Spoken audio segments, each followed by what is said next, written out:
Welcome to Elohim life channel. దేవుని స్తోత్రం, ప్రభువుకి ఎంతో స్తోత్రాలు. ఇప్పుడు మనము మత్తయి సువార్త ఆరంభిస్తున్నాము. కొత్త నిబంధనలో మత్తయి సువార్తను మనము ఈ యొక్క వర్తమానంలో ఆరంభించబోతూ ఉన్నాము. మత్తయి సువార్త 1వ అధ్యాయము 1వ చదువుకున్నట్లయితే అక్కడ చెప్పబడింది కదా, అబ్రహాము కుమారుడగు దావీదు కుమారుడైన యేసుక్రీస్తు వంశావళి అనే పదాన్ని అనే వచనాన్ని మనం ఆరంభవచనంగా మనం ఇక్కడ చూస్తూ ఉన్నాము. ఇక్కడ చూస్తే అబ్రహాము కుమారుడగు దావీదు కుమారుడైన యేసుక్రీస్తు వంశావళి. ఈ మత్తయి సువార్త యేసు ప్రభు వంశావళితోటే ఆరంభించడం అనేది జరిగింది. ఇప్పుడు మనము వాక్యం లోతుల్లోకి వెళ్ళబోయే ముందుగా మనం ఇప్పుడు ఏం చేయాలని చెప్పంటే, ఒకసారి గ్రీకు తర్జుమా ప్రకారంగా ఈ లేఖన భాగం ధ్యానం చేసినప్పుడు ఎలా ఉంటుందో మనము చూడవలసిన అవసరత ఉన్నది. గ్రీకు తర్జుమా ప్రకారం చూస్తే అక్కడ ఏం కనిపిస్తున్నది? మొదటిగా యేసుక్రీస్తు అనే పదం ముందు వస్తుంది. యేసుక్రీస్తు అనేటువంటి పదము ముందు రావాలి. ఇక్కడ చూస్తే ఏమని చెప్పొచ్చు, దాన్ని గ్రీకు భాషలో ఉన్న పదాన్ని తెలుగులో తర్జుమా చేస్తే ఏమని వస్తుందనగా, యేసుక్రీస్తు తరము యొక్క గ్రంథము, ఆయన దావీదు కుమారుడును అబ్రహాము కుమారుడు అనేటువంటి అర్థము వస్తుంది.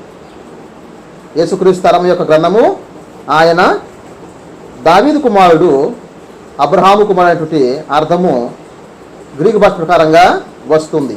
అలాగైతే ఇక్కడ మనం చూసుకున్నట్టయితే ప్రధానముగా క్రొత్త నిబంధన దేంతో ఆరంభించబడింది, ఏ పేరుతో ఆరంభించబడింది అనుకున్నప్పుడు యేసుక్రీస్తు అనే పేరుతో ఆరంభించబడింది. యేసుక్రీస్తు అనే పేరుతోటే క్రొత్త నిబంధన ఆరంభించబడటము జరిగింది. అలాగైతే మన తెలుగు బైబిల్లో జరిగింది. తెలుగు బైబిల్లో యేసుక్రీస్తు అనే పేరు ముందు పెట్టలేదు. కానీ కన్నడ బైబిల్ చూస్తే కన్నడ బైబిల్లో ఆరంభంలోనే యేసుక్రీస్తు అనే పదమే రాశారు. యేసుక్రీస్తు అనే మాటనే రాయటం జరిగింది. ఇది మనకు ఏం తెలియపరుస్తున్నది? కొత్త నిబంధనలో ఆరంభ పాదము, ఆరంభ మాట యేసుక్రీస్తు ఉన్నది. చివరి మాట కూడా యేసుక్రీస్తు, అనగా యేసు ప్రభు యేసుక్రీస్తు. అంటే యేసు అనే పేరుతోటి, యేసుక్రీస్తు అనే పేరుతోటి ఆరంభమైనది. ముగింపు కూడా ఏ పేరుతో ముగించబడింది? ప్రభు అయిన యేసు కృప అనే పదంతో మనం చూస్తున్నాం. ప్రార్థన గ్రంథం చివరి అధ్యాయము చివరి చూసుకుంటైతే, ప్రభు అయిన యేసు కృప మీకు తోడై ఉండును గాక ఆమేన్ అంటే ఇప్పుడు అర్థమైంది. ఇప్పుడు ఆరంభ పేరు యేసు, యేసుక్రీస్తు, ముగింపు పేరు కూడా ఆయనే. అలాగైతే ఆది ఆయనే, ముగింపు కూడా అంతము కూడా ఆయన చెప్పంటే మిగిలిన లేఖన భాగం మొత్తం ఎవరు? ప్రభువే అనే అర్థం. అలాగైతే ఇక్కడ మనం ఏం జ్ఞాపకం చేసుకోవాలి? ఆది కాండము దేవుడు అనే పదంతో ఆరంభమైనది. ఆది కాండము అంటే పాత నిబంధన దేవుడు అనే పదంతో ఆరంభమైనది. చివర ముగింపు చూస్తే మలాకి గ్రంథంలో నీతి సూర్యుడితో ముగించబడింది. అనగా అక్కడ నీతి సూర్యుడు అంటే రాబోతున్నటువంటి మెస్సయ్య అయినటువంటి యేసు ప్రభువు వారు.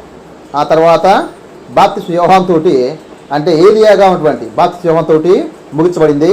అందుకని ఇక్కడ కొత్త నిబంధన చూస్తే ఎవరితో ఆరంభమైనది? యేసుక్రీస్తు ఆరంభమైనది. అంటే పాత నిబంధనలో ఆది కాండంలో దేవుడు, ముగింపు వచ్చేసరికి మలాకి గ్రంథంలోకి వచ్చేసరికి నీతి సూర్యుడు, ఆయనే ఇప్పుడు కొత్త నిబంధనకు వచ్చేసరికి యేసుక్రీస్తుగా ఆ కొత్త నిబంధన ఆరంభించడం జరిగింది. బైబిల్ ముగింపు కూడా ప్రభు అయిన యేసు. అలాగైతే ఇక్కడ ఏం చూస్తున్నాము? యేసు అనే పేరుకి ఎంత ప్రాముఖ్యత ఉన్నదో మనము చూడవచ్చు. కనుక ఇక్కడ మనం ఆ లోతుల్లోకి వెళ్ళబోయే ముందుగా యేసు అనేటువంటి విషయాన్ని తెలుసుకోవడానికి ముందుగా ఒక విషయాన్ని మనం ప్రస్తావించుకోవాల్సిన అవసరత ఉన్నది. ఏమిటో చెప్పంటే, ఇక్కడ ఏం చూస్తున్నాము? అబ్రహాము కుమారుడు దావీదు కుమారుడైన యేసుక్రీస్తు వంశావళి. ఇది చదువుతున్నప్పుడు మనం వెంటనే ఒక ఆలోచన రావాలి. ఏమిటని చెప్పంటే, ఇక్కడ లెక్క ఎవరి పేరు చెప్పాలి? ఆదాము పేరు చెప్పాలి. ఆదాము పేరు చెప్పేది బాగుండేది కదా. ఏమని? ఆదాము కుమారుడు, తర్వాత అబ్రహాము కుమారుడైన, తర్వాత చివరిన దావీదు కుమారుడు యేసుక్రీస్తు అని చెప్పంటే ఇబ్బంది ఉండేది కాదు. కానీ ఏం తెలియపరుస్తున్నది ఇక్కడ? అసలు ఆ మొట్టమొదటి మానవుడు దేవుడు సృష్టి చేసుకున్నటువంటి ఆదాము అనే మానవుని ప్రస్తావన ఇక్కడ ఆరంభంలో రాయబడలేదు. ఇక్కడ ఆరంభ పేరు ఎవరితో రాయబడింది? అబ్రహాముతో రాయబడింది. అంతే కదా. అబ్రహాము కుమారుడైన, అబ్రహాము కుమారుడైన పదం వచ్చింది. కానీ మరి చూస్తే ఆదాము కుమారుడైన పదం ఇక్కడ రాయబడలేదు. ఎందుకని? అబ్రహాముని ఎందుకు ఇక్కడ కేంద్రంగా తీసుకోవాల్సి వచ్చినది? కొత్త నిబంధన మొదటి వచనంలోనే అబ్రహాం పేరు వచ్చినది, కానీ ఇక్కడ ఎవరి పేరు రాలేదు? ఆదాము పేరు రాలేదు. ఒక మాట మీరు అనవచ్చు, ఏమని? కొత్త నిబంధన ఇది మత్తయి సువార్త యూదుల కోసం రాసింది కాబట్టి ఇందులో ఆదాము ప్రస్తావన రాలేదని అనుకోవచ్చు. కానీ ఇక్కడ లేఖనాన్ని మనం ధ్యానం చేస్తున్నప్పుడు ఒక అద్భుతకర సత్యాన్ని కూడా మనం చూడవలసిన అవసరత ఉన్నది. ఇక్కడ మనం చూస్తే ఆదాము పేరు రాలేదు, అబ్రహాం పేరే వచ్చినది. అంత మాత్రం కాదు, యేసు ప్రభు వారు ఆదాము కుమారుడిగా లెక్కించబడలేదు. యేసు ప్రభు వారు ఆదాము కుమారుడిగా లెక్కించబడలేదు. ఎలా లెక్కించబడ్డాడు? ఆయన అబ్రహాము కుమారుడిగా లెక్కించబడ్డాడు. అంటే అబ్రహాము కుమారుడే ఉన్నాడు. మరి ఎందుకు ఆయన ఆదాము కుమారుడుగా లేదు? యేసు ప్రభు వారు ఆదాము కుమారుడు కాదు. యేసు ప్రభు వారు ఎవరో? రెండవ ఆదాము. దీన్నే బైబిల్ ఏం చెప్తుంది? కడపటి ఆదాము.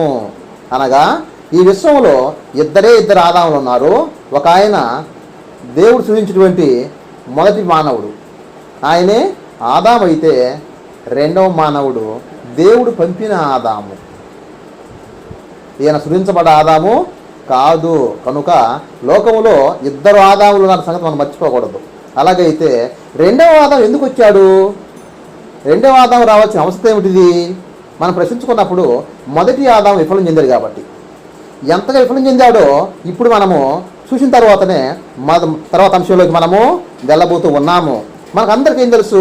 ఆదాము హవ్వలు ఇద్దరు కూడా దేవుడు ఏదైతే తినవద్దని చెప్పి అన్నాడో ఆ పండు తిని వారు ఏమయ్యారు? వారు పాపంలో పడ్డారని, తద్వారా వారు దేవునికి దూరం అయిపోయారని మనకు తెలుసు. కానీ అక్కడ మనం తెలుసుకోవాల్సిన సంగతి కూడా ఇంకోటి ఉన్నది. ఇది అందరికీ తెలిసే సంగతి. ఏమని? వాళ్ళు పండు తిన్నారు, పడిపోయారు, పాపం వచ్చినది. ఇవన్నీ అందరికీ తెలిసిన సత్యాలే, విషయాలే. అయినా కానీ మనం నేర్చుకోవాల్సిన సత్యం ఏంది చెప్పంటే, ఇక్కడ ఆదాము పడిపోవటం వలన ఏమైపోయింది తెలుసునా? సమస్త సృష్టి మొత్తం పాడైపోయింది. అంటే ఆదాము పతనము ఆదాము ఒక్కడికే పరిమితం కాలేదు. ఆదాము పతనము ఎంతమందికి పరిమితం అయిపోయింది? సృష్టి యావత్తుకి ఆ యొక్క ఆదాము ప్రభావం పడినది.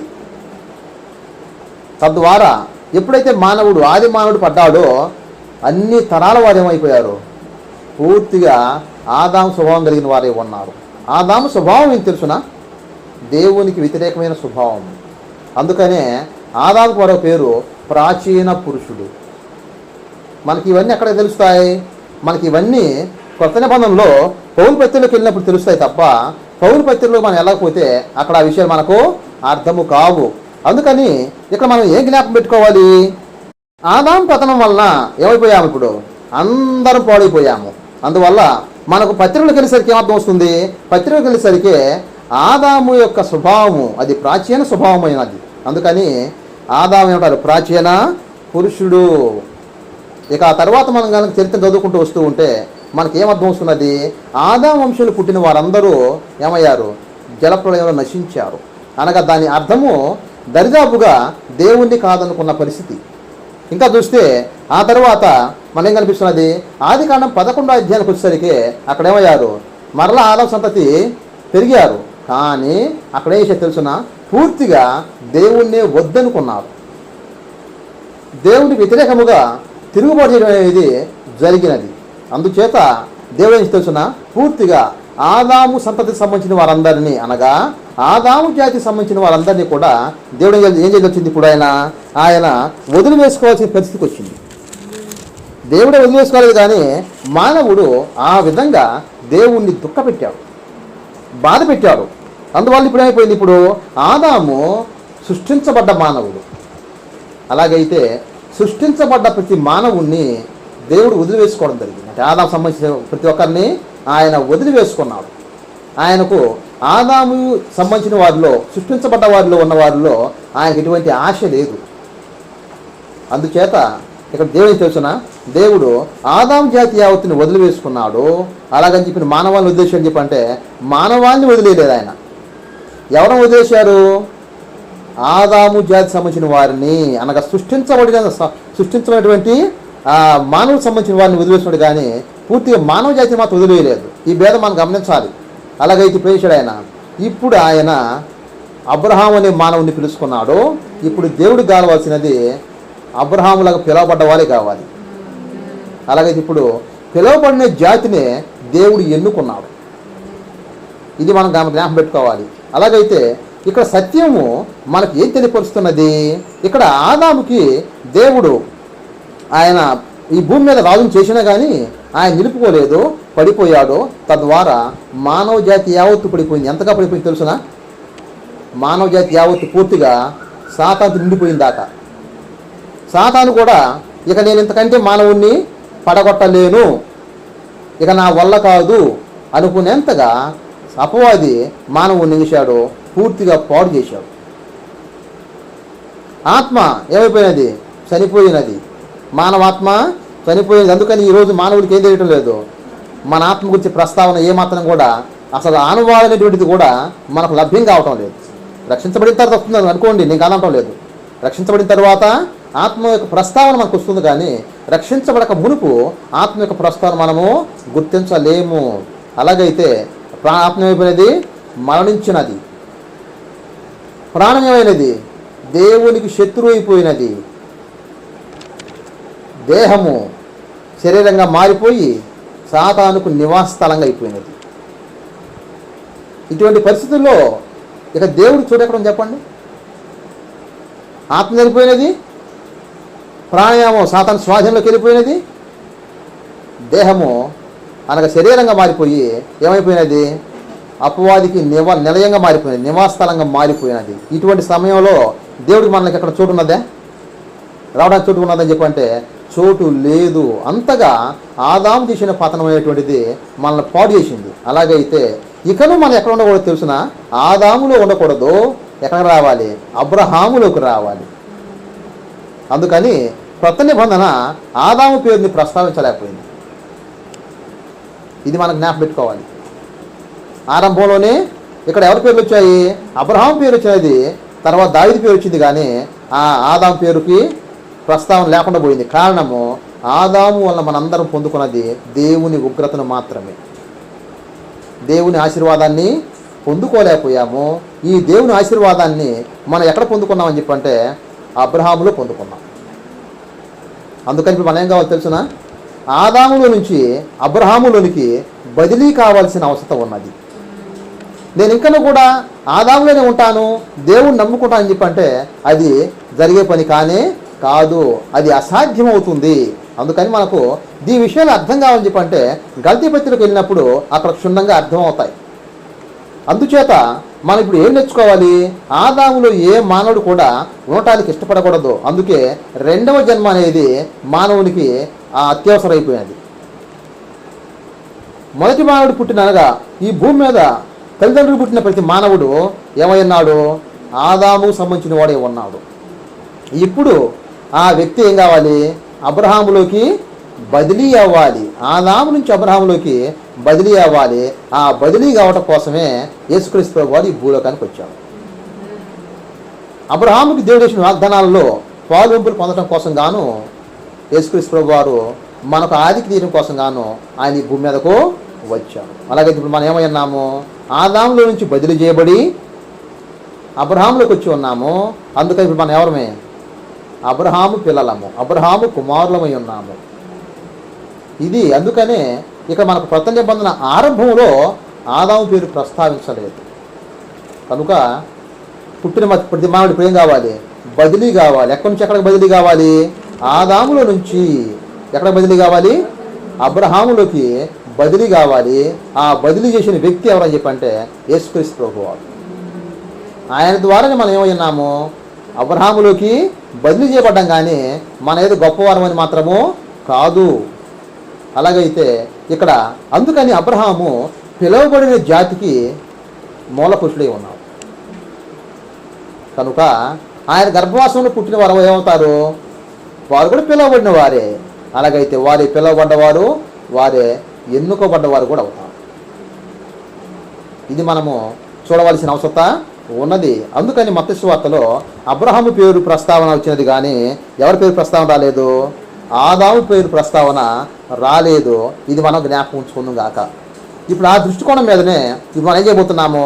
ఇప్పుడు మత్తయి సువార్తని మనం ధ్యానం చేయబోతూ ఉన్నాము. అలాగైతే ఈ యొక్క కొత్త నిబంధనకు కేంద్రం ఎవరు? కొత్త నిబంధనకు కేంద్రము క్రీస్తు ప్రభువారు. అందుకనే ఆరంభంలోనే ఏమని తెలుసునా? యేసుక్రీస్తు అని రావాలి. ఆరంభంలోనే యేసుక్రీస్తు. కన్నడ బైబుల్లో స్పష్టముగా వారికి ఆ పేరు ప్రాముఖ్యతనిచ్చారు.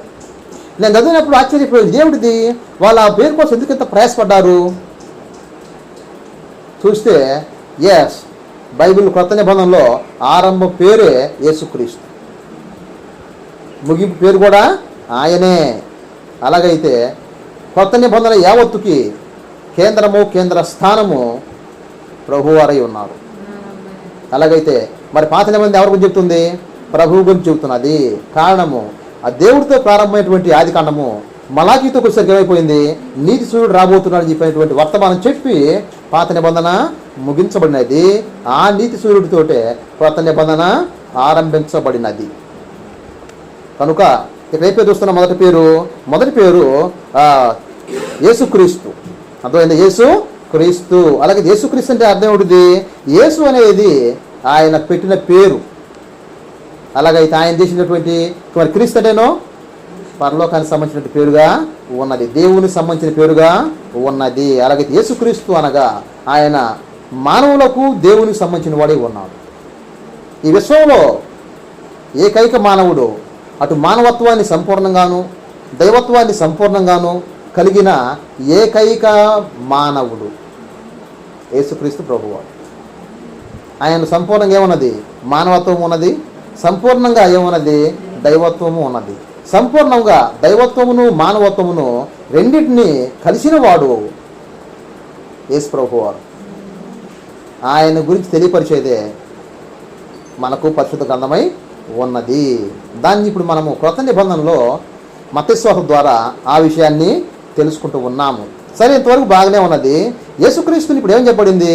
ఆయన అబ్రహాము కుమారుడు, దావీదు కుమారుడు. ఆయన ఎవరు? అబ్రహాము కుమారుడు, దావీదు కుమారుడు ఉన్నాడు. ఇప్పుడు మనం ఏం జ్ఞాపకం పెట్టుకోవాలి? ఇక్కడ ఏం చూడాలనుకున్నప్పుడు ఆయన అబ్రహాముకి కుమారుడుగా అయ్యాడు కాబట్టే మనకు అబ్రహాముకు వచ్చిన ఆశీర్వాదాలన్నీ మనకు కూడా వస్తున్నాయి. అర్థమవుతున్నాయా? అబ్రహాముకు వచ్చిన ఆశీర్వాదాలన్నీ మనకు వస్తూ ఉన్నాయి. దేన్ని బట్టి వస్తూ ఉన్నాయి? దేవుడు ఆనాడు అబ్రహాముకి వాగ్దానము చేసి ఉన్నాడు. ఆది కాండం 12వ అధ్యాయంలో దేవుడు ఆ అబ్రహాముకి 3 వాగ్దానాలు చేసి ఉన్నాడు. 1 సంతానము, 2 దేశము, 3 వాగ్దానము. ఈ 3టికి వారసులు కావాలని చెప్పంటే ఏం చేయాలి? ఇప్పుడు ఎవరు వారసులు కావాలి? అన్ని జనులు కూడా వారసులు కావాలని చెప్పినట్లయితే ఇప్పుడు దానికి మూల కారణం ఎవరు రావాలి? ఆ వాగ్దానానికి అందరూ అర్హులు కావడం కోసం గాను యేసు ప్రభు వారి శరీరధారి ఈ భూమి మీదకు వచ్చాడు. ఆ విషయాలు మనకు గల్తీ పత్రికలో స్పష్టంగా కనిపిస్తూ ఉంటాయి. అందుకని విశ్వాస సంబంధులే ఎవరున్నారు? అబ్రహాము పిల్లలై ఉన్నారు. విశ్వాస సంబంధులే అబ్రహాం పిల్లలు. అలా శరీర సంబంధులు అబ్రహాం పిల్లలు కారు. శరీర సంబంధులు ఎవరి పిల్లలు? ఆదాము పిల్లలు. ఇది మనం గమనించాలి. శరీర సంబంధం ఎవరి పిల్లలు? ఆదాము పిల్లలు. అబ్రహాం పిల్లలు ఎవరని చెప్పంటే విశ్వాస సంబంధమైన వారే అబ్రహాము పిల్లలు. ఎందుకనగా మొదటి విశ్వాసి అబ్రహాం అని పిలిచబడింది. ప్రభువుకి ఎంతో స్తోత్రాలు.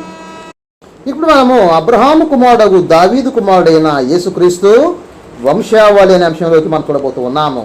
ఇప్పుడు ఏం కావాలి? మనం ప్రశ్నించుకున్నట్లయితే అందరము కూడా యేసు ప్రభు వంశావళిలోకి మనం రావాలి. ఇది మనం జ్ఞాపెట్టుకోవాల్సిన ప్రధాన అంశం. ఇక్కడ ఆరంభంలో ఎందుకు వంశావళి ఇవ్వాలి? చాలామందికి తెలియదు. అందరూ చేస్తారు. కొత్తగా ప్రభు నమ్ముకున్న వాళ్ళు బైబిల్ తీయగానే కొత్త నిబంధన చేస్తారు. తీయగానే మొదటి పేజీ ఏం కనిపిస్తుంది? వంశావళి లిస్టు కనిపిస్తుంది. బాబు ఇక చదవడం ఏం చేస్తా అంటేనే దాన్ని తీసేస్తారు. ఇక మరి ఏం చదవాలయ్యా? యోహాను సువార్త అని చెప్పంటారు. అంతేనా?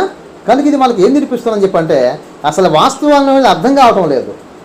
మనం ఏం కావాలో తెలుసు. ఇక్కడ ఏం చెప్పబడింది? అబ్రహాము కుమారుడు దావీదు కుమారుడైన యేసుక్రీస్తు వంశావళి. ఇప్పుడు నువ్వు ఎవరిలోకి రావాలి తెలుసునా?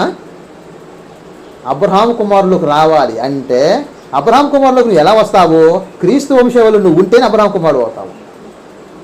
క్రీస్తు వంశావళి నువ్వు లేకుండా నువ్వు ఎలా రాగలుగుతావు? రాజాలవు. కనుక ఇక మనం ఏం చేయాలి?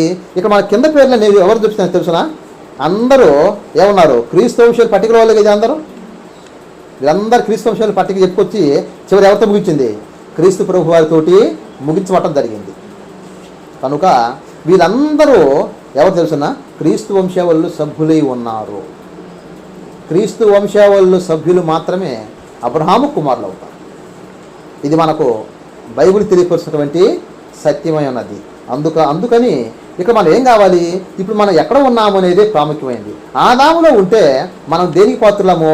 ఉగ్రతకు పాత్రులము, దేవుని శిక్షకు పాత్రులము, నరక పాత్రులమై ఉన్నాము. ఎందుకు? మనం దేవుని శత్రువులము, లోకమందు దేవుడు లేని వారమై ఉన్నాము. కనుక ఇప్పుడు మనం ఎవరి నుంచి ఎవరికి రావాలి? ఆదాము నుంచి అబ్రహాములోకి రావాలి. అలాగైతే అందులో ముందు నువ్వేం కావాలి? క్రీస్తు వంశావళిలో చేర్చబడిన నీవు అబ్రహాము కుమారుడు అవుతావు. క్రీస్తు వంశావళిలో ఉన్న ప్రతి ఒక్కరు ఎవరు తెలిసిన? అబ్రహాము కుమారులు. అందుకనే అబ్రహాముతోటి వంశావళి ఆరంభం అవుతుంది చూస్తున్నాం. అది రెండవ వచనం నుంచి ఆ విషయాలు మనం బయటకు వస్తాయి. అలాగైతే ఇప్పుడు మొదట చూస్తున్నాము యేసు ప్రభువు ఎవరు? అలా చెప్పని మాట, అబ్రహాము కుమారుడు. రెండవ పదం ఏమిటిది?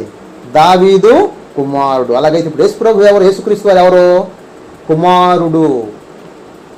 ఇది మనం జ్ఞాపకం పెట్టుకోవాలి. ఆయన ఎవరు? కుమారుడు. ఆయన ఇప్పుడు నేడు మనకు కూడా కుమారుడు అవ్వాలి. అబ్రహాము కుమారుడైన యేసు ప్రభు వారు, దావీదు కుమారుడైన యేసు ప్రభు వారు నేడు మనకు కూడా కుమారుడై ఉన్నాడు. ఈ సత్యం గ్రహించిన వారు నిజంగా ధన్యులు. ఎందుకని ఆయన మనందరికి కుమారుడు అవటం బట్టే అందరికీ రక్షణ వచ్చినది. సరే, ఇప్పుడు మనము ఆ లోతులో ఎంత దూరం వెళ్ళలేదులే, కానీ అది మన అంశం కాదు కాబట్టి ఎంత దూరం వెళ్ళటం లేదు. మెట్టు కూడా మాత్రం గుర్తుంచుకోవాలి. నీకు కూడా ఎవరు అవసరమైనారు? యేసుక్రీస్తు అని కుమారుడు అవసరమైన సత్యాన్ని మాత్రము గ్రహించాల్సిన అవసరం ఉన్నది. అదే మనకు పాత నిబంధన యావత్తు తెలియపరిచే అంశమైనది. ఇక్కడ చూస్తే ఇప్పుడు ఏమైంది? ఇప్పుడు యేసు ప్రభువు ఎవరు? అబ్రహాము కుమారుడు. ఆయన ఎవరు కుమారుడు? అబ్రహాముకి కుమారుడు. మీరు ఒక ప్రశ్న అడగవచ్చు, ఏమండి ఇస్సాకు కదా అబ్రహాము కుమారుడు? పాత నిబంధన అంతా ఏం ఘోషిస్తున్నది? అబ్రహాము కుమారుడు ఎవరని చెప్పంటే ఇస్సాకు అని చెబుతాం కదా. మరి ఇక్కడ కొత్త నిబంధన ఏం చెబుతున్నది? మొదటిగా యేసుక్రీస్తు అబ్రహాము కుమారుడు చెప్పబడింది. ఆ తర్వాతనే ఇస్సాకుని చెప్పింది, కానీ మొదటి ఇస్సాకుని చెప్పి ఆ తర్వాత యేసుక్రీస్తుని చెప్పలేదు. కనుక కొత్త నిబంధన నియమాన్ని, కొత్త నిబంధన సూత్రాన్ని మనం అర్థం చేసుకోవాల్సిన అవసరత ఉన్నది.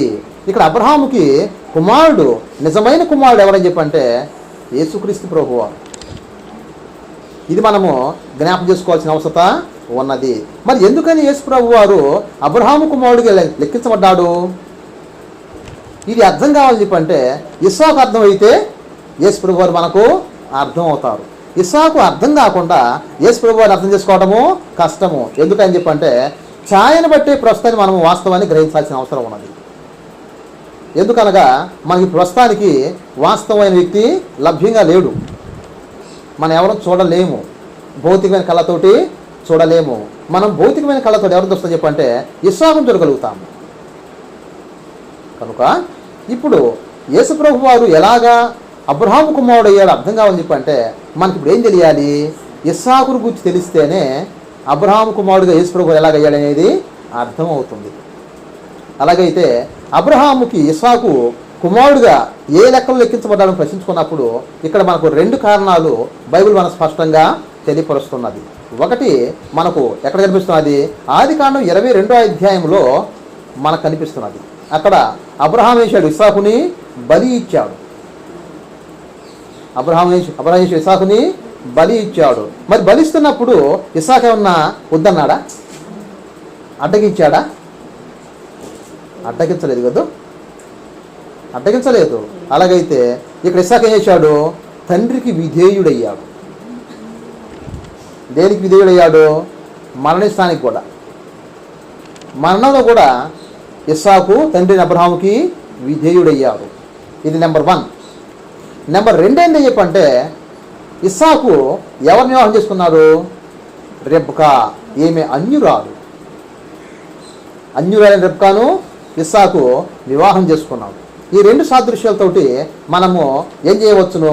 ఇక్కడ యేసు ప్రభువులో ఆ సాదృశ్యం నెరవేరే లేదో చూడవచ్చు. మరికొన్ని చాలా పోలికలు ఉంటాయి, కానీ మనకి ఇప్పుడు ప్రస్తుతానికి ఏమైనవి ఈ రెండు ప్రాముఖ్య అంశాలు మనకు అవసరమై ఉన్నది. అలాగైతే ఇప్పుడు యేసుప్రభు వారు ఏమైనారు మరి?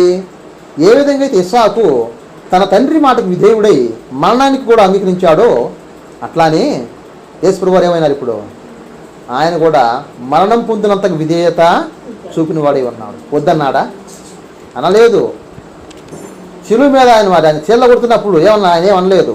శిలువ మీద అందరూ ఆయన ఎగదీస్తూ ఉంటే చివరకు తోటి దొంగలు అనగా తోటి దొంగలు పక్కన ఉన్నటువంటి శిలువ వేయబడిన దొంగలు, యేసు ప్రభుతో పాటుగా శిలువ వేయబడినటువంటి దొంగలు వారు చేశారు, వారు ఆయన అపహసించారు. ఏమని?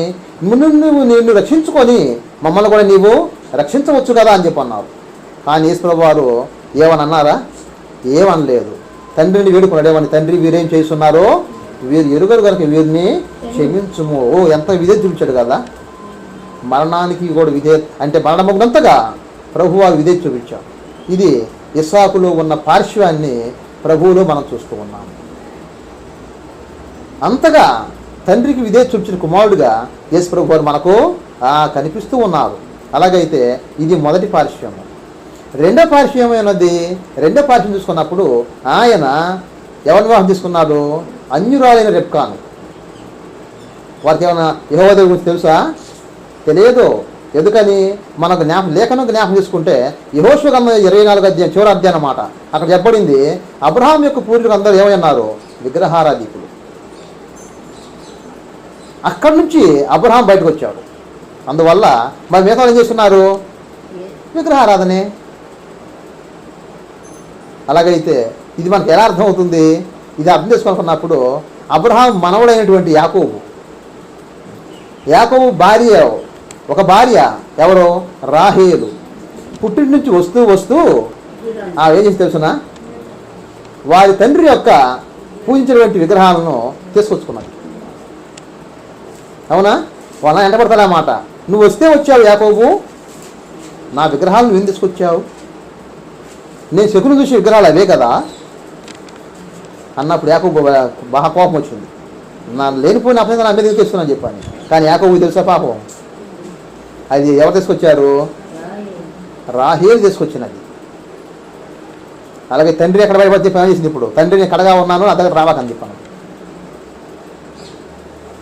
అలాగైతే ఇక్కడ ఏంది అర్థం వస్తున్నది?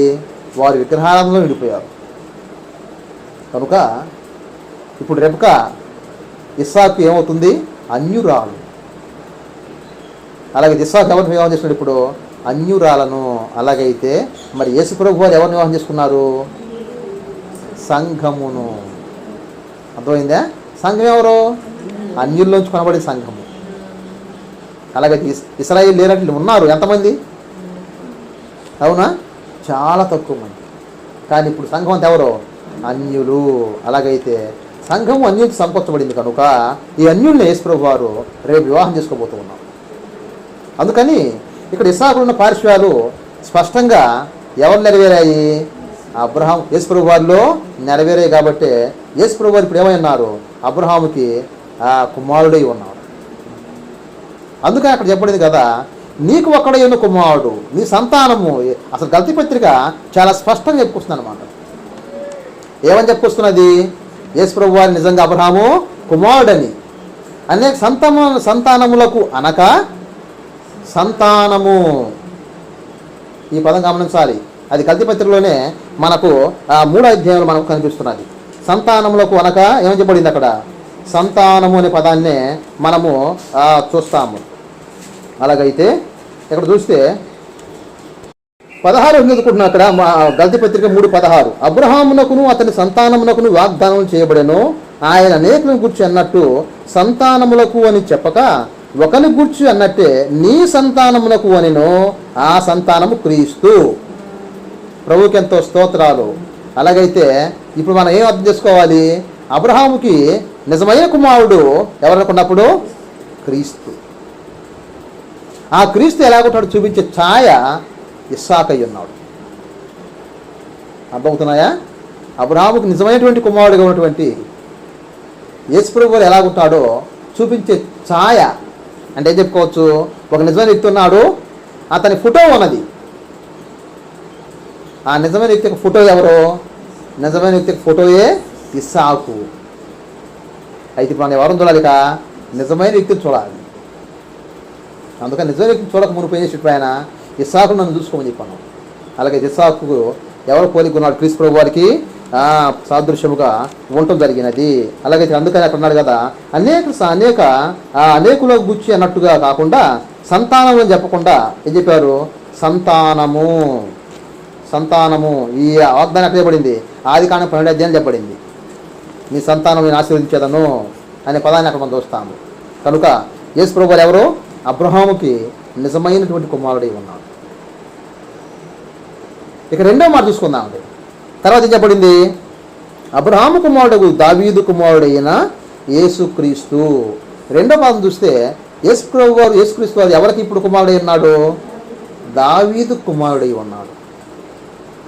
యేసు ప్రభు ఎవరు కుమారుడు అయినాడు ఇప్పుడు? ఆయన దావీదుకి.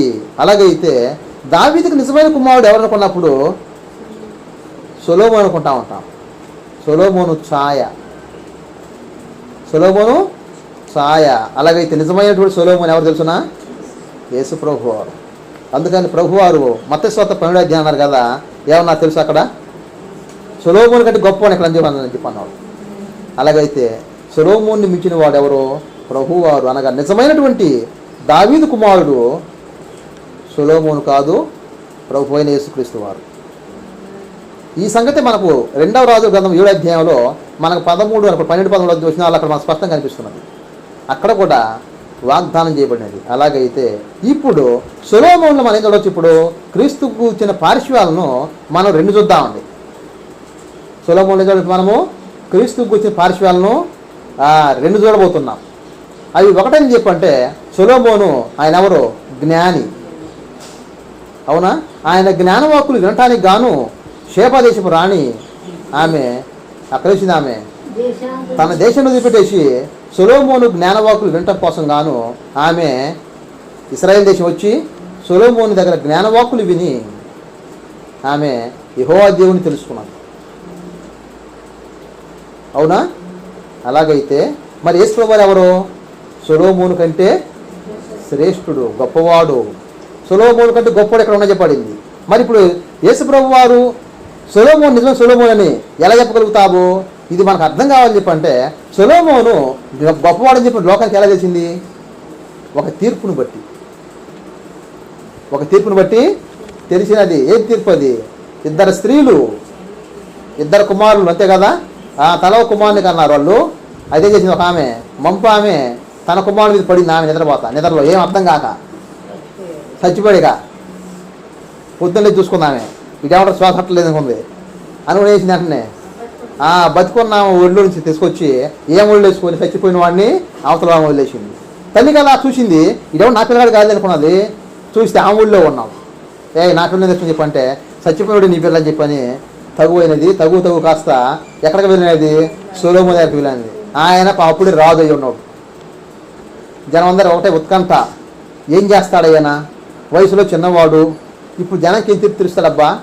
సొలొమోను చిన్నవాడు అన్నాడు కదా, దావీదుగా ఉంటే బాగుండేది అనుకున్నాడు. అప్పుడు దేవుడు జ్ఞానం అన్నమాట అన్నాడు కదా, ఈ బిడ్డను 2 ముక్కలు చేసి పచ్చమని చెప్పి అన్నాడు. అప్పుడే జరిగింది, నిజమైన తల్లి బయటపడింది. ఎప్పుడైతే ఆయన మాట అన్నాడో నిజమైన తల్లి ఏమంది? అయ్యా నా బిడ్డ ఎక్కడున్నా నా బిడ్డే, ఆమెకి ఏమని చెప్పి అన్నాడు. ఆమెకి ఏమని చెప్పింది? ఆమె అంది 2 ముక్కలు కానీ ఏమని చెప్పాను. అర్థమైనదే? అప్పుడు అన్నాడు కదా, నువ్వు నిజమైన తల్లి కాదని చెప్పి అన్నావు. నువ్వు నిజమైన తల్లి అయితే ఆ మాట అనగలుగుతావా? అనలేవు. కనుక నువ్వు నిజమైన తల్లివి కాదు, ఆమె నిజమైన తల్లి అని తల్లికి అప్పగించాడు. ఆయన జ్ఞానము ఇశ్రాయేలు దేశం పాకిపోయింది. మరి యేసు ప్రభు మరి ఆయన కూడా జ్ఞానవంతుడే, ఎట్లా చెప్పగలుగుతాము? ఇక్కడ మనం చూసుకున్నట్లయితే ఆయన మాటలో మాత్రం కాదు, క్రియలో మనం చూడాలి ఆయన చేసే పని. ఆయన వద్దకు ఎవరు తీసుకొచ్చారు? దేవాలయంలో బోధిస్తుండగా ఒక పాపాత్మ స్త్రీని తీసుకొచ్చారు. వచ్చి అన్నారు కదా, బోధకుడా ఈమె విమర్శిస్తుండగా పట్టబడింది, ఏమైనా ఏం చేయమంటావు? మన మోషే ధర్మశాస్త్రం ప్రకారం రాళ్ళతో కొట్టమంటావా? ప్రభువారు ఏమనలేదు. వారు ఒకటే కొట్టంటున్నారు. ఏమని? నువ్వేం చెబుతావు చెప్పమని చెప్పాను. అప్పుడు ప్రభు అన్నారు కదా, నీలో పాపం లేని వాడు ఎవడో వాడు మొదట ఆమె మీద ఏమని చెప్పన్నాడు? ఎవడు వేయలేకపోయాడు. దీన్ని ఏమంటారు? జ్ఞానం కదా. అందుకని యేసు ప్రభువులు ఏమున్నాయి? యేసు ప్రభువులో నిజమైన సొలొమోన్ని మనం చూడగలుగుతాము. నిజమైన సొలొమోన్ని మనం చూడగలుగుతాము. అందుకని యేసు ప్రభువులు ఎవరు? సొలొమోను కంటే శ్రేష్ఠుడు, నిజమైన సొలొమోను అయి ఉన్నాడు. అలాగైతే పాత నిబంధనలో సొలొమోను ఎవరు? ఛాయ. రాబోయే సొలొమోనికి, నిజమైన సొలొమోనికి ఛాయ అయి ఉన్నాడు. ఇది మనము జ్ఞాపకం ఉంచుకోవాల్సిన అవసరత ఉన్నది. ఆ తర్వాత రెండవ ఉదాహరణ చెప్పినట్లయితే, రెండవ ఉదాహరణ మనకి ఏం కనిపిస్తున్నది? సొలొమోను రెండవ వ్యక్తిగా చూసుకున్నట్లయితే ఆయన ఏమై ఉన్నాడు? ఆయన దేవుని ఆలయం కట్టించిన వాడై ఉన్నాడు. అర్థమవుతున్నదా? చాలా గొప్ప ఆలయాన్ని, ఎవరు కట్టినటువంటి ఆలయాన్ని దేవునికి సొలొమోను కట్టాడు. సొలొమోను దేవునికి గొప్ప ఆలయాన్ని కట్టినవాడే ఉంటూ ఉన్నాడు. అలాగైతే సొలొమోను గొప్ప ఆలయం కట్టాడు. ఇప్పటికి సొలొమోను ఆలయం గురించి మనం చదువుతూ ఉంటే ఎంత అర్థం చేయబడింది కదా. సొలొమోను గురించినటువంటి ఆ లేఖన భాగము చాలా అద్భుతంగా ఉంటుంది. ఆయన ఎలా దేవదారులు మొదలెచ్చాడు, ఎలా కట్టాడో అవన్నీ మనకు వర్ణన మనకి చేస్తున్నది పాత నిబంధన రాజు గ్రంథంలో, మొదటి రాజు గ్రంథంలో ఆ విషయాలు మొత్తం మనం అక్కడ చూడవచ్చు. అలాగైతే సొలొమోను కట్టినటువంటి ఆ దేవాలయం గురించి ఎంత వర్ణన చెప్పబడిందో. సొలొమోను కట్టిన దేవాలయాన్ని మెచ్చుకోకుండా ఉన్నారా? అందరూ మెచ్చుకునేవాళ్ళు. నాకు సొలొమోను కట్టిన దేవాలయం బాగలేదని అనేవాళ్ళు ఉంటారా? ఎవరు అనలేరు. అన్నవారిని ఎంతవరకు చూడలేదు కూడా. అలాగైతే అద్భుతకరమైన దేవాలయాన్ని సొలొమోను దేవుడికి కట్టాడు. మరి యేసు ప్రభు వారు కూడా దేవాలయం కడితేనే కదా మరి లెక్క. అలాగైతే ఆయన కట్టిన దేవాలయం ఏమిటిది? సంఘము. సంఘం అనే దేవాలయాన్ని యేసు ప్రభు వారు కట్టారు. అలాగే ఇక్కడ మనం చూడవలసిన సంగతి ఏం చెప్పంటే, ఏమండి సంఘం అంటే ఇప్పుడు అందరికీ ఏ చీపు? సంఘం అంటే చీపు లెక్క చెప్పి సంఘం అంటే ఈ క్రైస్తవులా ఏం క్రైస్తవులు చెప్పకుండా. అలాగే ఇక్కడ నేర్చుకోవచ్చు. నేను తెలుసిన సంఘముకున్న ప్రాముఖ్యత చూడాల్సిన అవసరం ఉన్నది. సొలొమోను కట్టిన దేవాలయం గొప్పదా? నిజమైన సొలొమోనుగా ఉన్నటువంటి క్రీస్తు ప్రభు కట్టిన సంఘము గొప్పదా? క్రీస్తు ప్రభు కట్టిన సంఘమే గొప్పది. కానీ సంఘాన్ని ఎవరు పొగుడతారు? ఇప్పుడు చెప్పంటే సంఘాన్ని ఎవరు కూడా పొగడరు. ఏమంటారు? సంఘాన్ని నిందిస్తూ ఉంటారు. కానీ సొలొమోను కట్టిన దేవాలయం మాత్రం గొప్పగా పొగుడుతారు. అంటే ఇప్పుడు ఏం తెలియటం లేదు. క్రీస్తు ప్రభు కట్టిన సంఘం విలువ లోకానికి తెలియదు, దేవుని పిల్లలని మనకు తెలియాలి. ప్రభుకి ఎంతో స్తోత్రం. అలాగైతే సొలొమోను కట్టిన దేవాలయము ఎక్కడ ఉంటుంది? యెరూషలేములోనే ఉన్నది. యెరూషలేము దాని బయటకు వచ్చింది. అలాగైతే క్రీస్తు ప్రభు కట్టిన సంఘము సార్వత్రికమైనది. నువ్వు ఏ మూలకైనా వెళ్ళు, ఎవరు కనిపిస్తారు? సంఘము కనిపిస్తూనే ఉంటుంది. ఏది గొప్పది? సార్వత్రికమైన సంఘము గొప్పది కాదు. అంటే క్రీస్తు కట్టిన సంఘం ఏమిటిది? సార్వత్రికమైనది. నువ్వు విశ్వంలో ఈ భూమిలో నువ్వు ఎక్కడికైనా తిరుగు, ఏం కనిపిస్తుంది? సంఘము. అంత మాత్రం కాదు, సొలొమోను కట్టిన సంఘము ఏమైపోయినది? కూల్చబడింది కదా. కానీ యేసు ప్రభు కట్టిన సంఘము కూల్చబడదు. కూల్చాలనుకుని వచ్చిన వాడు కూలిపోతాడు తప్ప సంఘము కూల్చడం అనేది జరగదు. అలాగైతే ఇక్కడ మనకు ఏం నిరూపిస్తున్నది? క్రీస్తు ప్రభు కట్టిన సంఘము ఏమైనది? గొప్పది. సొలొమోను కట్టిన దేవాలయం కంటే కూడా గొప్పదై ఉన్నది. కానీ మానవుడు దురదృష్టం ఏందో కానీ సంఘాన్ని ఎవరు చూడలేకపోతున్నారు. ఎక్కడికి వెళ్ళావా నువ్వు ఈ రోజున ఆదివారం కదండి, ఎక్కడికి వెళ్ళావు? చర్చికి వెళ్ళానండి. నువ్వు చర్చివి కాదా? నేను చర్చి ఎందుకు అవుతానండి? చర్చి ఎవరు? 4 గోడల చర్చి. ఎవరు చెప్పారు నీకు? లేఖనం చెప్పటం లేదు, కానీ మనుషులే పొరబడుతున్నారు. లేఖనం అర్థము కాక, లేఖనం అర్థం చేసుకోలేక పొరపాటు పడుతున్నారు. మన చేతి అంటారు అది కూడా ఉందండి. ఎన్ని ఉంటాయి? ఇది ఒకటే ఉండేది. యేసు ప్రభు సంఘం, యేసు ప్రభు భార్య ఎంతమంది ఏమిటి? ఒక్కరే, 2-3 ఉన్నారా ఏమిటి? ఆ దృష్టి రావటం లేదు. కనుక మనం పిలుస్తున్నటువంటి సోకాల్డ్ చర్చి కాదు. ఏమిటిది? అది సంఘము కూడుకునే ప్రదేశం. అనగా సంఘము అందరూ దేవుణ్ణి ఆరాధించడం కోసం గాను సమావేశమయ్యే ప్రదేశము. అందుకే దాన్ని మనం ఏమన్నాం, మీటింగ్ హాల్. ఏమంటున్నాము? Meeting hall. అది చర్చి కాదు.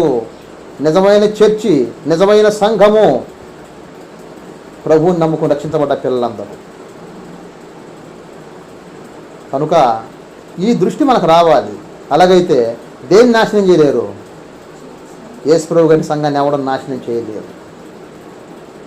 తల కిందులైనా సరే నాశనం చేయడం అనేది ఇంపాసిబుల్, అసాధ్యము. కనుక యేసు ప్రభు గారు తెలుసునా, సొలొమోను కంటే గొప్పవాడు ఇంకా మాత్రం కాదు, నిజమైన సొలొమోను. నిజమైన సొలొమోనుగా యేసు ప్రభు వారు మనకున్నందుకు ఆయనకి ఎంతో స్తోత్రాలు, వందనాలు. ఎందుకని ఆయన మనల్ని కదలని వారు చేసి పడేశాడు. అంత మాత్రమే కాదు, సొలొమోను కట్టిన దేవాలయానికి అక్కడే ఉంటుంది కదా, కానీ యేసు ప్రభు కట్టిన దేవాలయము జీవపరమైనది. సొలొమోను కట్టిన దేవాలయం ఏమీ లేదు, జీవం లేదు. కానీ యేసు ప్రభు కట్టిన దేవాలయం ఏమిటిది? జీవము గలదైనది. ఒకసారి మనం మాట చూద్దాం, మనం లేఖనకు వెళ్దామండి. కొరింథీయులకు రాసిన మొదటి పత్రిక 3వ అధ్యాయము 16 వచనం అనుకుంటాను. కొరింథీయులకు రాసిన మొదటి పత్రిక 3వ అధ్యాయము 17 చదువుకుంటున్నాను. 16-17 చదువుతామండి. ఇక్కడ మీరు దేవుని ఆలయమై ఉన్నారనియు, ఏమాట చెప్పండి ప్రారంభంలోనే, మీరు దేవుని ఆలయమై ఉన్నారనియు దేవుని ఆత్మ మీరు నివసిస్తున్నారని మీరు ఎరుగరా? ఎంత చక్కని మాట అండి. కొరింథీయులు ప్రశ్నిస్తున్నారు. ఎవరు? అపోస్తలుడైన పౌలు. ఏమని? మీరు దేవుని ఆలయం సంగతి మీకు తెలుసా? మీరు ఎరగరా? నేను చెప్పలేదు మీకు బోధ? నేను మీకు ఆ సంగతి తెలియపరచలేదా? మీరు ఎరగలేదా? అలాగైతే క్రైస్తవులు తెలియడం లేదు. నన్ను మన్నించాలి ఇక్కడ. ఎందుకు తెలియదనందుకు? ఎందుకని ఎవరిని అడగండి ఇప్పటికే సరే. ఎక్కడికి వెళ్ళాను చెప్పండి? చర్చికి వెళ్ళానండి.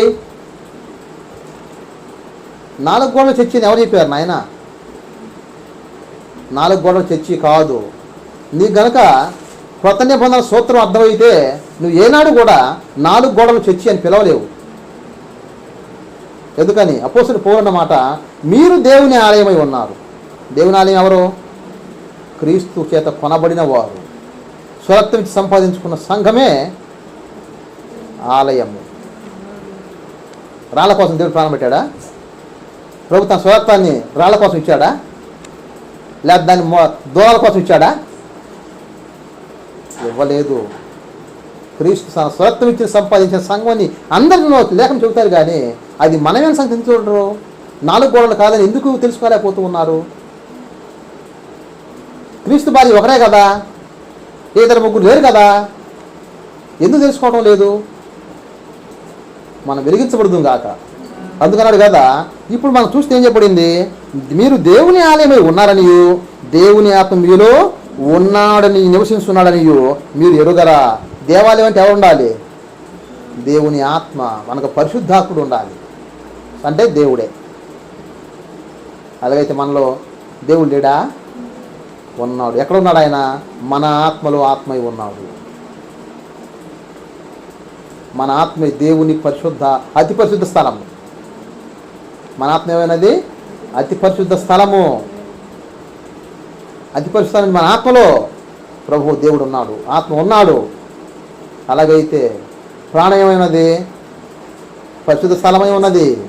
దేహం ఏమైనది? ఆవరణమై ఉన్నది. దేవుడిని అడగగలుగుతాము. అలాగైతే నిజమైన ఆలయము మనమే. ఈ సంగతి క్రైస్తవులు ఒక తెలియటం లేదు. నేను ఒకసారి చెప్పున్నాను, మళ్ళీ చెప్తున్నాను. నేను గుంటూరు ఉన్నప్పుడు లోదన చర్చి వెళ్ళి నిలబడ్డాను. ఏం తెలుసునా? కూర్చున్నాను. అంటే ఒక చూస్తున్నాను అన్నమాట. వీళ్ళు వస్తారేమో, దారి తెలియదేమో అని చెప్పాను. చూస్తా ఏం తెలుసునా? వెనక్కి తిరిగాను. ఇక అప్పుడు దాకా కూర్చొని వెనక్కి తిరిగాను అన్నమాట.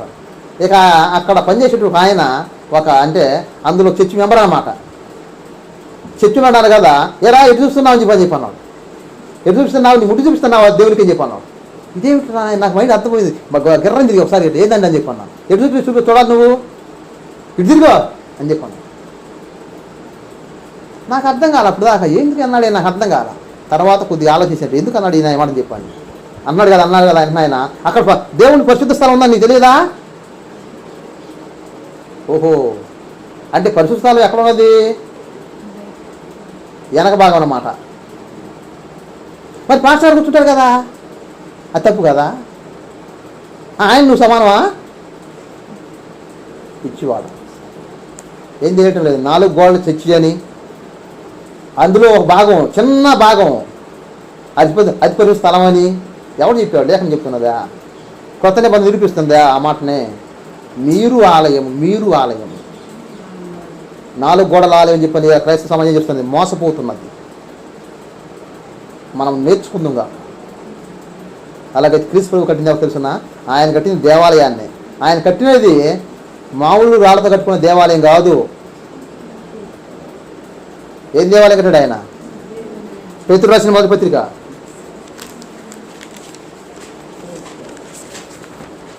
పేతురు రాసినటువంటి పత్రిక వెళ్దాం ఇప్పుడు. 2వ పత్రిక చూద్దాం ఇక్కడ. పేతురు రాసిన మొదటి పత్రిక 2వ అధ్యాయము 5వ వచనం చదువుకుందామండి. యేసుక్రీస్తు ద్వారా దేవునికి అనుకూలమగు ఆత్మ సంబంధమైన బలులు అర్పించుటకు పరిశుద్ధ యాజకులుగా ఉండినట్లు మీరును సజీవమైన రాళ్ళ వలె ఉండి ఆత్మ సంబంధమైన మందిరముగా కట్టబడుచున్నారు. ఇక్కడ మనం చెప్పేటువంటి లేఖన భాగం ఏమైనది? మన ఎవరమాట? సజీవమైన రాళ్ళు. ఇక్కడ పోలుస్తున్నాడు. సొలొమోను దేంతో కట్టాడు? రాళ్లతోటి. అవునా? రాళ్లతోటి సొలొమోను దేవాలయాన్ని కట్టాడు. మరి ఆ రాళ్ళకు జీవం ఉన్నదా? జీవం లేదు. కానీ పేతుకు అర్థమైపోయింది. మరి యేసు ప్రభు ఏం కట్టాడయ్యా? ఆయన కూడా దేవాలయాన్ని కట్టింది. మరి దేంతో కట్టాడు ఆయన? జీవం లేని రాళ్లతోటా? నో. ఆయన అంటున్నమాట సజీవమైన రాళ్ళ వలె ఉండి ఏం చెప్పబడుతుంది ఇప్పుడు? ఆత్మ సంబంధమైన మందిరముగా కట్టబడుచున్నారు. ఆత్మ సంబంధమైన మందిరముగా కట్టబడుచున్నారు. అలాగైతే దేవునికి ఆలయం ఎవరు? మనం కదా. మరి మనమైనప్పుడు 4 గోడలు ఎట్లా మందిరం అవుతాయి? 4 గోడల మందిరము కాదు, నిజమైన దేవాలయం మనమే. మన ఆత్మలోని దేవుడు ఉన్నాడు. ఈ సత్యాన్ని ప్రతివారు చూడాల్సిన అవసరం ఉన్నది. ఇదే యేసు ప్రభు చేసిన పని. ఆయన కట్టినది సొలొమోను లాగా జీవం లేని దేవాలయం కాదు. సొలొమోను దేవాలయం కట్టినప్పుడు తండ్రి అన్నాడు ఒక మాట. ఏమని? సొలొమోను, నువ్వు కట్టించిన దేవాలయం ఏ పాటిది? ఆకాశం నా సింహాసనం, భూమి నా పాదిపీఠము, నువ్వు కట్టించే మందిరం ఏ పాటిది చెప్పి అన్నాడు. మరి యేసు కట్టిన దాని గురించి అన్నాడు ఏమన్నా? యేసు కట్టిస్తే యేసు నువ్వు కట్టించిన దేవాలయం ఏ పాటిది చెప్పి అన్నాడా తండ్రి? అనలేదు. అన్నాడు కూడా. తండ్రికి తెలుసు యేసు కట్టే దేవాలయం ఏంటిదో తెలుసు. ఆయన కట్టించే దేవాలయము జీవం లేని రాళ్ళు కాదు, సజీవమైన రాళ్ళు. అలాగైతే ఈ సజీవమైన రాళ్లతోటి ఇప్పుడు మనమే ఆ సజీవమైన రాళ్ళని పేతురు స్వయంగా సాక్ష్యం ఇస్తున్నాం. ఆయనకి ఎలా తెలుసు అండి? ప్రభు చెప్పలేదా? పేతురు ఎవరవే? సంఘానికి నువ్వే రాయివయ్యా. ఓ పేతురికి అప్పుడు అర్థం కాలా. తర్వాత అర్థమైపోయింది. ఏమని తెలుసునా? నేనే ఆ రాయిని కాదు. అలాగైతే మరి మిగతా వాళ్ళందరూ ఎవరు? నా తర్వాత ఉండే రాళ్ళు. నా తర్వాత ఉండే రాళ్ళు. నేను సజీవుణ్ణి. రక్షించబడ్డ ప్రతి విశ్వాసి సజీవుడు. కానీ దేవునికి కావాల్సిన ఆలయం ఏమిటిది? జీవం లేని ఆలయమా? ప్రతి ఒక్కరూ నేను ఎన్నిసార్లు బాధపడేవాడిని చేతి అర్థం చేసుకుంటున్నారా? అర్థం చేసుకోవటం లేదు. ఎక్కడికి వచ్చావా అంటే వచ్చానండి ప్రార్థన మందిరానికి. పోనీ నాయన నువ్వు మందిరం, నాయన నువ్వు దేవాలయము. ఈ సత్యం మనం చూద్దాం కాక. ఇప్పుడు చెప్పండి మాట చూసుకున్నట్లయితే మనం ఇప్పుడు వస్తున్నాం, మరలా మొదటి వస్తున్నాము. మత్తయి 1వ అధ్యాయము 1వ వచనం వస్తున్నాము. అక్కడ చెప్పండి మాట ఏమైనది? దావీదు కుమారుడైన యేసుక్రీస్తు. ఎవరైనా దావీదు కుమారుడు అంటే దావీదు కుమారుడు ఎవరు? నేను అందరూ ఉన్నారు కదండి. కాదు, లెక్క సొలొమోనే లెక్క. అందరూ లెక్క కాదు. ఎవరు లెక్క? సొలొమోను. అలాగైతే నిజమైన సొలొమోను యేసు ప్రభు. ఆయన దేవునికి గొప్ప ఆలయం కట్టాడు. ఆ ఆలయము ఎవడు కొల్చలేడు. ఆపటం కూడా ఎవడో చేత కాదు. అంత మాత్రం కాదు. ఆయన కట్టిన దేవాలయము జీవం లేని రాళ్ళు కాదు, జీవం కలిగిన రాళ్ళతో కట్టి ఉన్నాడు. అలాగైతే మనం ఎవరమే? జీవము కలిగిన రాళ్ళము. మనందరం కలిసి దేవుని ఆలయము. అలాగే ఈ మాట కదా పౌలు చెప్తున్నది, ఏమని? మీరు దేవుని ఆలయమై ఉన్నారనియో, దేవుని ఆత్మ మీలో నివసించున్నారనియో మీరు ఎరుగరా? తెలియకుండా జీవిస్తున్నారా? తెలియకుండానే క్రైస్తవులు అయ్యారా? తెలియకుండానే మీ జీవితాన్ని ఈ విధంగా క్రైస్తవుతో కొనసాగిస్తున్నారా? ఎంత హెచ్చరిక కదా. అందుకని ఇప్పుడు మన నుంచి ఏ రాకూడదు నోట. ఎడగెళ్తానని చెప్పంటే చర్చికి వెళ్తానని చెప్పిన పదం వాడకూడదు. ఎందుకు? మనమే చర్చి. ఎక్కడికి వెళ్తున్నావయ్యా? సంఘం అంతా ప్రభువుని ఆరాధించగలుగుతున్నాం. సంఘం అంతా ప్రభువుని ఆరాధించడానికి ఒక చోట వెళ్తున్నాము. ఆ స్థలమే సంఘము అందరూ చేరేటువంటి ప్రదేశమై ఉన్నది. అదే మన వాడుక భాషలు చెబితే మీటింగ్ హాల్, సమావేశ స్థలము. మనం అందరం సమావేశమయ్యేటువంటి స్థలం ఏదని చెప్పంటే మీటింగ్ హాల్. ఇంగ్లీష్లో మీటింగ్ హాల్, తెలుగులో సమావేశ స్థలము. నువ్వు ఎక్కడ సమావేశమైతే అక్కడే. అందుకని అది మనకి ఏమైనది? 4 గోడలు ఏమైనది? మనం సమావేశమయ్యే స్థలం తప్ప అది దేవాలయం మాత్రము కాదు, అది మందిరము కాదు. అలాగే నిజమైన మందిరము యేసు ప్రభువు వారు కట్టుకున్నటువంటి, ఆయన తన స్వరక్తం ఇచ్చి సంపాదించుకున్న సంఘము, ఆయన స్వరక్తం చేత కట్టుకున్న సంఘము, నిర్మించుకున్న సంఘం ఏదని చెప్పంటే మనందరం ఎవరము? సజీవమైన రాళ్ళమై ఉండి దేవునికి ఆలయం కట్టగలుగుతున్నాము. అలాగైతే ఇప్పుడు చెప్పండి, సొలొమోను కట్టిన దేవాలయం గొప్పదా? మనం కట్టిన దేవాలయం గొప్పదా? మనతో కట్టిన దేవాలయం గొప్పదా? మనతో కట్టిన దేవాలయమే గొప్పది. కానీ దేన్ని పొగుడుతున్నారు జనం అందరూ? సంఘంలో అందరు తప్పులు ఇచ్చేవాళ్ళు ఎక్కువ. ఏముందండి సంఘంలో? ఎవరు బాగున్నారు? ఇచ్చేవాడు తర్వాత దుద్దుగాను ఎవరు బాగున్నారు ఎవరు బాగలేదని. ఇప్పుడు చూస్తే లాగా కట్టబడితారు చెప్పు. కట్టక ముందు ఎవరైనా రాళ్ళకి తిరిగిస్తారా? వీళ్ళందరూ కట్టబడతారు. అప్పుడు దాని వైభవం చూద్దు. కానీ ప్రభుకి ఎంతో స్తోత్రం. అలాగైతే ఇక్కడ యేసు వారు కట్టినటువంటి దేవాలయము, దేవుని కోసం కట్టిన దేవాలయము సజీవమైనది. అక్కడ మనం ఏం చేయాలట? పేతురు చెప్తున్నాడు, ఆత్మ సంబంధమైన బలులు అర్పించాలి. మనం ఏం చేయాలి? దేవునికి ఆత్మ సంబంధమైన బలులు. అంటే అర్థం ఏమిటిది? ఇది తెలియటం. ఈ పదం కూడా తెలియటం. ఆత్మ సంబంధం బలు అంటే అర్థం కావట్లేదు. అలా ఆత్మ సంబంధం చెప్పంటే అదేదో బలు లేకుంటా ఉంటాం. ఆత్మ సంబంధమైన బలి అని చెప్పంటే నీ ఆత్మతో ఇచ్చే బలి, నీ ఆత్మతో ఇచ్చే బలి. ఇప్పుడు దేంతో ఇస్తున్న బలి? మనసుతోటి ఆలోచన చేసి గుర్తు తెచ్చుకొని దేవునికి బలిస్తూ ఉన్నాం. అది బలి అని ఎవరు చెప్పారు? ఆత్మతో కూడుకున్నది బలి. అనగా పరిశుద్ధాత్మ కాదు, మన మానవాత్మతోటి దేవునికి ఆరాధించాలి. ఆత్మకు మనం బలులు అర్పించవలసిన వారమై ఉన్నాము. ఇటువంటి స్థితిలోకి దేవుని పిల్లలు మనమే రావాల్సిన అవసరం ఉన్నది. మరి మనం అందరము దేవునికి ఆలయమై ఉన్నామన్న సంగతి మనం చూసి ఉన్నాము. అలాగైతే ఇప్పుడు ప్రతి విశ్వాసి ఎవరు? దేవుని ఆలయంలో రాయి. అర్థమవుతుందా? దేవుని ఆలయము అనగా కట్టబడిపోయే రాయి, సజీవమైన రాయి. మనందరం కలిస్తే దేవుని ఆలయం. ఇదే శాశ్వతమైనటువంటి స్థిరమైన ఆలయమై ఉన్నది. కనుక ఇక్కడ మనం చూస్తే ఇప్పుడు ఈ లెక్కలు చూసుకున్నప్పుడు నిజమైన సొలొమోను ఎవరు? యేసు ప్రభువు కాదు. సొలొమోను చెప్పిన జ్ఞానవాకులు గొప్పవా? యేసు ప్రభువు చెప్పిన జ్ఞానవాకులు గొప్పవా? యేసు ప్రభువు చెప్పిన జ్ఞానవాకులు గొప్ప. ఎందుకు? అవి జీవంతో కూడుకున్నవి అన్నవి. యేసు ప్రభువు పలికిన ప్రతి మాట ఏమిటిది? జీవములో వచ్చే ఫలితార్థము సమాధానము. అలాగైతే సొలొమోను చెప్పింది ఏమిటిది? జ్ఞానవాక్కులు. ఆ జ్ఞానం ఫలితార్థం ఏమిటిది? జీవం ఎవరికి రాలా, తెలివి పెరిగింది బాగా. అలాగైతే ప్రభు ఇచ్చి తెలుసునా, ఆయన ప్రతి మాట జీవము. నేను మీద చెప్పు మాటలు జీవమును సమాధానమునై ఉన్నవని చెప్పని యోహాను సువార్త మనం చూస్తున్నాం. అలాగైతే జ్ఞానవాక్కుల్లో నిజమైన సొలొమోను యేసు ప్రభు వారు. దేవుడు పెట్టిన ఆలయంలో నిజమైన సొలొమోను ప్రభువారే ఉన్నారు. కనుక అందుకనే యేసు ప్రభు ఏమన్నారు? నిజమైనటువంటి ఇస్సాకు, నిజమైనటువంటి సొలొమోను. వీరెవరు? వాస్తవానికి నిజమైన ఇస్సాకుకి సాయి ఉన్నాడు. సొలొమోను నిజమైన సులభమైనటువంటి క్రీస్తు ప్రభు వారికి ఛాయ అయి ఉన్నాడు. ప్రభుకి ఎంతో స్తోత్రాలు. సరే, మరి ముందుకోదండి. ఇక అబ్రహాము కుమారుడు దావీదు కుమారుడైన యేసుక్రీస్తు వంశావళి. అలాగైతే ఇప్పుడు యేసు ప్రభు ఎవరు తెలుసునా? నీకు కుమారుడే. ఎవరి కుమారుడు? పురుషులకైనా స్త్రీలకు కాల? దేవుని దృష్టిలో అందరూ పురుషులే. భౌతికమైన స్త్రీలే ఉన్నా కానీ లెక్క ఏమైంది ఇప్పుడు దేవుని దృష్టిలో? పురుషుడి కిందనే భావించుకోవాలి. అలాగైతే ఇప్పుడు యేసు ప్రభు మీకు కూడా ఏం కావాలి? కుమారుడు.